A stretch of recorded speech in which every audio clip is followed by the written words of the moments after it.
Assalamu alaikum, Dr. Zakir Naik. My name is Abdul Ganiyu. I would like to know the ruling on masturbation. I traveled and left my family behind for greener pasture for about 1.5 years now. I miss my wife very much. When I call her online for video chat, we sometimes end up with masturbation. I would like to know if this is sinful or not. A similar question is asked by a third questioner. Assalamu alaikum, sir. I am Habibullah Islam from Assam, India. I am a student.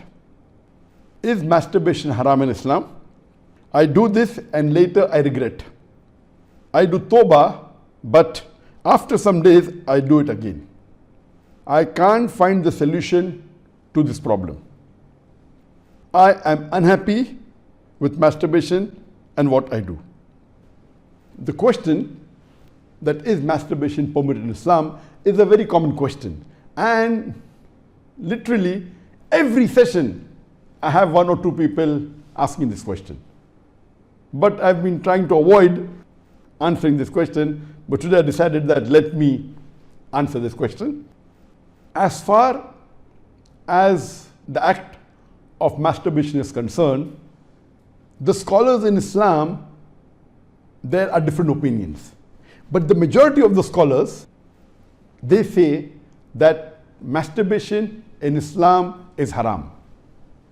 Even though majority of the scholars say haram, there's a large number which also say that it is makruh. And there's another large number of scholars who say that it is mubah, it's optional. So I would like to say at the outset that majority of the scholars, in terms of percentage, majority, they say that it is haram. But a large number, they may not be majority, but the number is huge.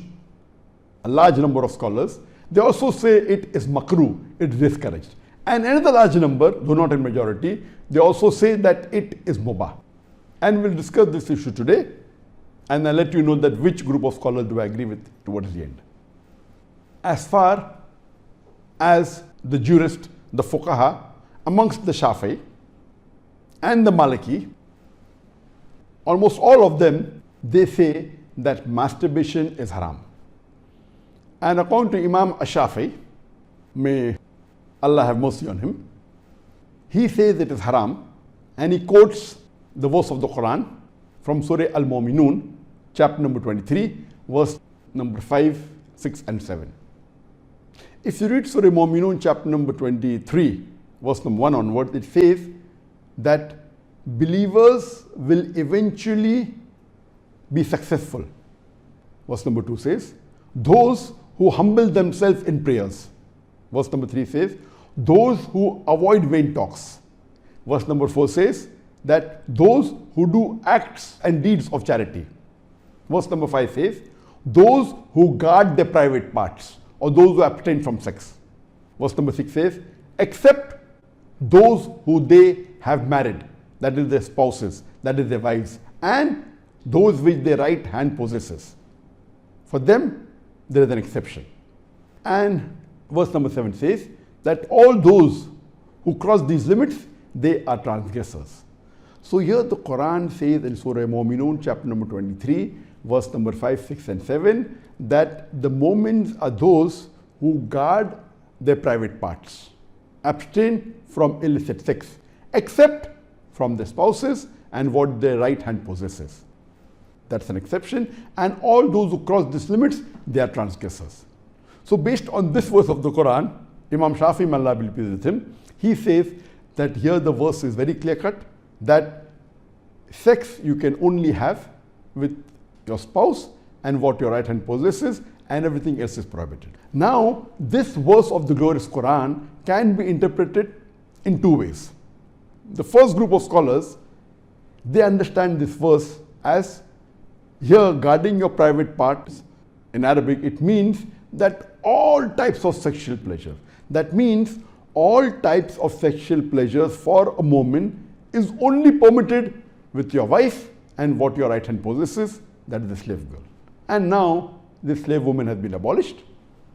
So now it is restricted to only your wives.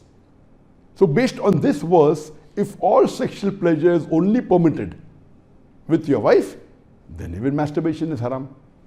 Masturbation is stimulation of your organ, and most of the time it is self-stimulation of your private part, such that there is ejaculation or there is orgasm. But the other group of scholars say that this verse, guard your private parts, it's only restricted to sexual intercourse. So the verse of the Quran actually means that you can have sexual intercourse only with your wife and what your right hand possesses. Other than sexual intercourse, this verse doesn't refer to other things. So if you agree with the second group of scholars, then masturbation doesn't fall under this verse of the Quran. That's the reason the scholars are divided. But if you literally know the verse of the Quran, the meaning, it says, guard your private parts. So, but naturally, there is no explicit verse in the Quran which says that masturbation is prohibited. And what we realize from this verse, it means sexual intercourse. And there are various other verses which have prohibited sexual intercourse with people outside the marital bonds, or if they are not what your right hand possesses, if they are not your slave women. As Allah says in the Quran, in Surah Isra, chapter number 17, verse number 32, come not close to adultery, zina, or fornication, for it is an evil opening other routes to evil. So based on this verse of the Quran, the other group of scholars, they say that this verse specifically refers to sexual intercourse. That means sexual intercourse is only permitted with your wife and with what your right hand possesses. Otherwise, it doesn't mean other things. So if you agree the meaning of this verse is only restricted to sexual intercourse, then masturbation is not included in this verse. So that's the reason scholars differ.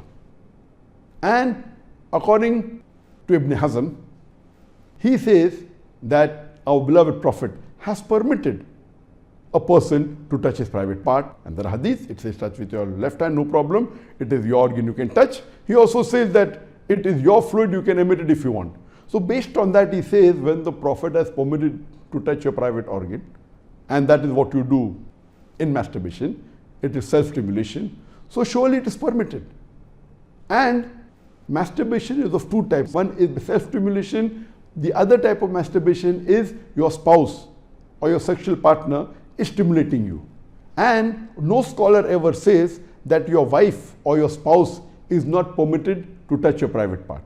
So based on this, surely the other type of masturbation where your spouse touches is permitted. So when you can enjoy with your spouse touching your private part, then why can't you do it yourself? So based on this, the second group of scholars, which is lesser in number, they say that this verse does not include masturbation at all. It is just talking about sexual intercourse. So sexual intercourse is only permitted with your wife, with your spouse, and with what your right hand possesses. It doesn't include masturbation. So that's how the scholars differ. There is another argument given by the first group of scholars who say that masturbation is prohibited, and they quote the hadith of our beloved Prophet ﷺ, which is mentioned in Sahih Bukhari, volume number 7, hadith number 5066, in which our beloved Prophet ﷺ said that, O young people, whoever has the means to get married, they should get married, for it will help you to lower your gaze and guard your modesty, guard your private parts. And it continues, those who cannot marry, they should fast, for it will reduce your sexual desire. So here, the first group of scholars, they say, here the Prophet said, if you cannot marry, you should fast. The Prophet did not say masturbation. That's the reason masturbation is haram. Now this logic, to say that just because the Prophet did not say masturbate, doesn't make masturbation haram. Yes, what we have to understand from this hadith, that the young people should marry if they can. If they cannot marry, they should fast. That means fasting is mustahab. Nowhere does it mean that masturbation is haram, because it's not mentioned as haram. Suppose if I say that eat date, it's good for nourishment and for energy. And if the Prophet says eat date, that does not mean eating mango is haram. It means eating date is good, it's mustahab. The other fruits become mubah. So it is wrong to conclude from this hadith of Sahih Bukhari that masturbation is haram. It is wrong logic. Because for haram, there should be strong evidence from the Quran or from Sahih hadith. So based on this, the second group of scholars who say it is not haram, they say there is no text at all anywhere in the Quran. This is the only verse which the scholars quote of Surah Mu'minun, chapter number 23, verse number 5 to 7, which they say it doesn't include masturbation. There is no clear-cut evidence. It only speaks about sexual intercourse. And there is no Sahih hadith prohibiting masturbation. There are some daif and mawdu hadith which say masturbation is prohibited, but that is not good enough for evidence. So we come to the second group of scholars and we'll discuss what they say. They believe that masturbation is makruh. Amongst them is Ibn Abbas, may Allah be pleased with him, who was the companion of the Prophet. There is a person who comes to him and says that I have been masturbating. He says that masturbation is better than fornication. Marriage is better than masturbation. That means the call, the verdict of Ibn Abbas, may Allah be pleased with him, who was a close companion of the Prophet ﷺ, according to him, marriage is better than masturbation, masturbation is better than fornication. Indirectly, it means that surely masturbation is permitted, but it is makruh. The best is marriage. If you cannot marry, then masturbate, because it will prevent you from fornication. So based on this, the second group of scholars who say masturbation is permitted but comes in the makruh category is Imam Ahmad ibn Hanbal. He is of the opinion that masturbation should not be done, but if you're going to do fornication, then you can do masturbation, and he puts it in the makruh category. So the Hanbali school of thought, most of them, they say that masturbation comes under the makruh category. That means it's discouraged. And this is also said by Mujahid. He says that masturbation, it should be avoided, but if it's done to prevent fornication or zina, it is permitted. This is the view even of Ibn Hazm, that Ibn Hazm says that masturbation is makruh, it's discouraged, but if you're going to involve in fornication, then better do masturbation. It is permitted in such cases. And he says that though masturbation is permitted, it is not amongst the deeds of the noble people. It's not the deeds of nobility. That was his saying, Ibn Hazm. That means the noble people normally don't do it, so it is discouraged. So that is the reason this group of scholars put it in the makruh category. There are many other scholars in this category. Time will not permit to discuss that. The third group of scholars, they put in the mubah category. The students of Ibn Abbas, some of the students, they understood that Ibn Abbas has put masturbation in the makruh category, and even they say it is makruh. But the other group of students of Ibn Abbas, may Allah be pleased with him, they said that it is mubah, permitted, without any condition. Amongst them, we have Jafar bin Zaid. He was a tabain, may Allah have mercy on him, and he was a student of Ibn Abbas, may Allah be pleased with him, and his opinion is that masturbation is permitted, there is no harm at all in doing, it is mubah, there is no sin, under normal circumstances permitted. There is another tabain by the name of Amr bin Dinar. According to him also, masturbation is permitted, there is no restriction, it comes under the mubah category. If you want to do it, do it. If you don't want to do it, don't do it. It is in the mubah category. Even the famous scholar Imam Shawkani, he's very famous, just 150, 200 years back he was there. And according to him also, masturbation is mubah. It is permitted. It is optional. If you want to do it, do it. There is no sin. If you don't do it also, there is no problem. It is under the mubah category. And even according to Mardawi, he says that masturbation is makruh, but depending upon the situation, if it causes you trouble, it comes under the haram category. And he also goes on to say that if you fear you will do fornication, masturbation becomes fard. That's his opinion. So here you have three groups of scholars. One group which is a majority saying it is haram, based on the verse of Surah Mu'minun, chapter number 23, verse number 5 to 7. Whereas the second group of scholars say it is makruh, it's discouraged. And the third group say it is mubah, it is permissible, it depends upon you. According to me, I being a medical doctor, that in our medical college when I did my medicine, They used to say that when you ask a person, do you masturbate? 99% will say yes. And the remaining 1%, they are lying. Anyway, this is just a joke. It's amongst the medical students.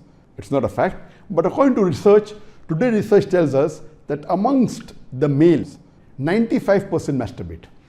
Amongst the females, approximately 80% masturbate. I'm not saying that it is normal to masturbate, but it is very common. And there is a myth that which is there if you go to some of the Islamic sites, and those who believe it's haram, they say that masturbation causes blindness, masturbation, it causes nervous problem. All these things are a myth. In no way does masturbation cause blindness. In no way does it cause a nervous problem. Yes, if you do excessive masturbation, there can be certain problem, that is excessive masturbation. And even medical science tells us, if you do excessive sexual intercourse with your wife, maybe 10 times a day, even that will cause problem. So excessive anything or excessive most of the things will cause you problem. But normal masturbation medically doesn't cause any problem. If you do masturbation according to medical science, it is normal. If you don't do also, it is normal. But the majority of the people are involved in masturbation. But I'm not saying it is the norm, but I'm saying that majority people do it. So based on what the scholars say and what medical science says, I agree more with the second group of scholars, and I would say that masturbation is makruh. It is discouraged.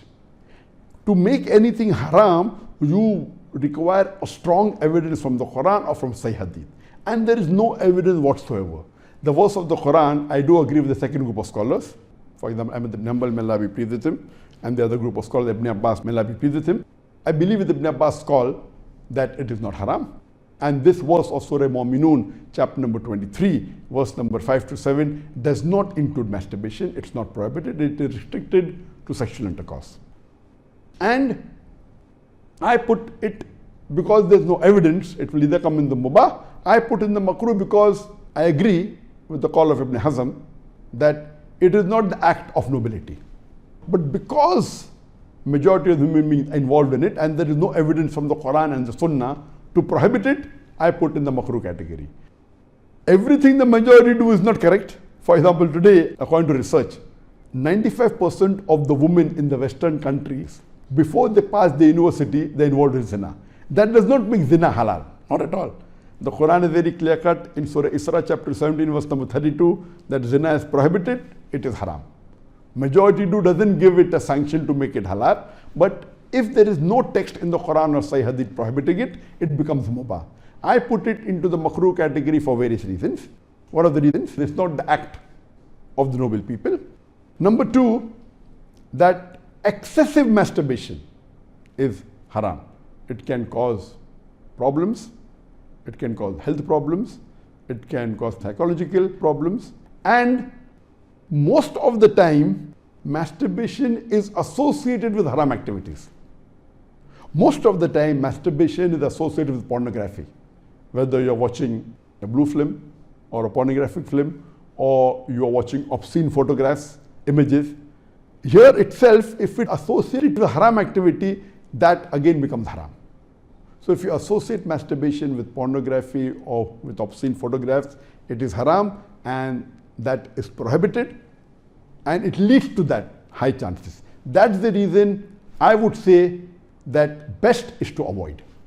But if you cannot marry for various reasons that we have, so the best would be you fast, as was recommended by beloved Prophet in Sahih Bukhari, volume number 7, hadith number 5066, that, O young people, whoever has the means to get married, they should get married. For it will help you to lower your gaze and guard your modesty. And if you cannot marry, then you fast, it will reduce sexual urge. And this is scientifically proven that if you fast, it reduces your urge of your sexual desires. So the best is to fast. But it will not be possible to fast always, and depending upon the levels of sexual urge, that keeps on differing. So based on this, the mustahab is to fast. But if you cannot, or if that's not sufficient to suppress your desire, and if you have to masturbate, it is permitted. It is not a sin. there is no evidence anywhere in the Quran or Sahih Hadith which says that if you masturbate, you'll get a punishment. Here, the reason I'm saying this, that I being a medical doctor, I know that there are many Muslims, many of them, hundreds, who have come to me for consultation. And they believe, because of the views of most of the Muslims, they are good practicing Muslims, but they believe it is haram. So they come to me. And the similar what question was asked, that he's tensed, he's unhappy, and he has got mental stress. Because they are good practicing Muslims, they pray 5 times salah, but they realize and they think masturbation is haram, so they get tensed up and worked up. And this causes many a time big problem. Because they think it is haram and they're doing it and they have the guilt feeling, this guilty conscience prevents them sometimes or many a time even to do good deeds. It disturbs them in their salah, it disturbs them in the reading of the Quran. So because of not knowing the fact, what is there in the medical science today, these people think it's haram, it disturbs them. So I would like to tell you that I'm not giving a blanket rule that do it. I'm just telling you best avoid it. But if you have sexual urges which you cannot suppress, doing masturbation is not haram according to me. It is permissible. Don't do it excessively. Once in a while, no problem. Don't be mentally disturbed that it's haram. And as the questioner asked, I have asked for forgiveness, again I do it, I repent, again I do it. So let me tell you that if you come under this category where you have sexual desire, that keeps on differing from different people. Some people have high sexual desire, some people have medium, some people have less. So if you fall in the category of people who have high sexual desires, and if you're not married, and if you have to masturbate, though it is makruh, I would say it's discouraged, but don't have the guilt feeling, don't do it excessively, don't do it along with pornography. And I would go to the extent that if, because of this, you're going to do fornication, or zina, or adultery, then according to me, masturbation becomes mustahab. And as mentioned by Imam Ahmad bin Hanbal and Ibn Abbas, may Allah be pleased with him, that masturbation is better than fornication. So normally according to me, I would like to repeat, I'm not giving a blanket permission all of you should do. According to me, masturbation comes in the makruh category. Best is to avoid it. If you have the urges and if you're not married, better that you fast. If the urges are yet there, then masturbation is permitted. There is no sin, there is no punishment, you don't have to feel guilty. And if you have the urge and if you think you'll do fornication, then better do masturbation and avoid fornication and marry as soon as possible. We know that masturbation differs in different people. Even after marriage, masturbation, majority of the people masturbate. 70% of the males after marriage, they masturbate. But of course, by age, it keeps on reducing. Marriage also reduces. The more sexual intercourse you have, it reduces. So this is my view regarding masturbation. It is makruh. Avoiding is the best. Next option is fasting. If you yet have the urges, then it's permissible. Don't have the guilt feeling, and see to it that you practice and stay on the Quran and Sunnah, or for your salah, and do your ibadah. And inshallah, pray to Allah subhanahu wa ta'ala that He keeps you on the straight path. Hope that answers the question.